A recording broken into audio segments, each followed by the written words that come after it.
Getting to the Chargers, and it's very interesting to me, and Cecil last week spoke about this. We both like Jalen Hurts. I might love him. I know you like him. I might love him.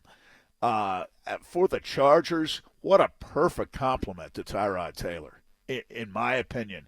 And Hurts is better than people think. We went through these quarterback breakdowns of the various top prospects last week and found that Hurts was number one among the 10 leading quarterbacks in a fair number of categories that make a lot of difference. I think he's got a better arm. The weakness I see is maybe sometimes an excessive willingness to sprint out of the pocket at the Yeah. first sign of trouble. But he throws well on the run. He throws a pretty good deep ball. His judgment is good. He's played in different offensive systems at Alabama and Oklahoma. Yes, Oklahoma quarterbacks do look good in Lincoln Riley's offense, and he did have C.D. Lamb to throw to, but I think C.D. Lamb benefited from having Jalen Hurts as his quarterback, and I noticed, again, in Legwald's top 100, he likes the offensive tackles.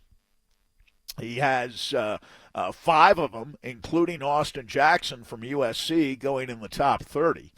But he loves Jalen Hurts. He sees him going, maybe early second round, and maybe that's a Charger second round pick, not a Charger first round pick at number 6.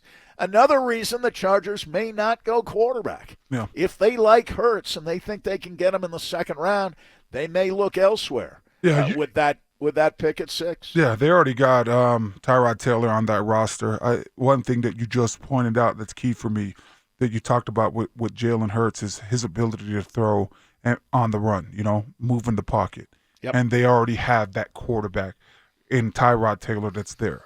He's going to move the pocket. So I just look at teams, and the smart thing that I would say a team should do is to have their starting quarterback and their backup quarterback have very similar skill sets, Yep. right? Because you don't want now to fall into a situation like, I don't know, 2011, Kyle Orton and Tim Tebow, where when Tim gets in the game and he becomes a starter, you got to change up your whole your whole offense, right? Yeah. So with a guy like Jalen Hurts and being that he's very good at moving the pocket, and the left tackle woes out there with the Chargers, got a good, decent offensive line that's played a ton of football, but it's going to have a young left tackle out there, and that's going to be the backside, the blind side of the quarterback. If you could move that pocket, and you have the athletic guys, the Brian Bulaga, the Trey Turners, the Pouncey, the Lamb kid that they drafted a couple years back. Right. These guys are athletic enough to move the pocket and to get on their blocks. I would definitely consider a guy like Jalen Hurts if I'm the Chargers, especially in the second round. There's so many different things that you could do with Jalen Hurts. The Chargers could now trade back in the second round and get a later second round pick, and he's probably still going to be there late in the second round. So with those possibilities and just trying to maximize your draft value, I could definitely see a kid like Jalen Hurts ending up in this division and being the backup quarterback for Tyrod Taylor, and just keeping a lot of the things the exact same, because when you have two quarterbacks that are very similar in how they operate, and it's hard for quarterbacks to feel comfortable with moving the pocket and throwing the ball on the run. But Tyrod Taylor has proven that he's able to do that, and Jalen Hurts has proven that he's able and he likes to do that. So I see that being a great pickup if they do consider that.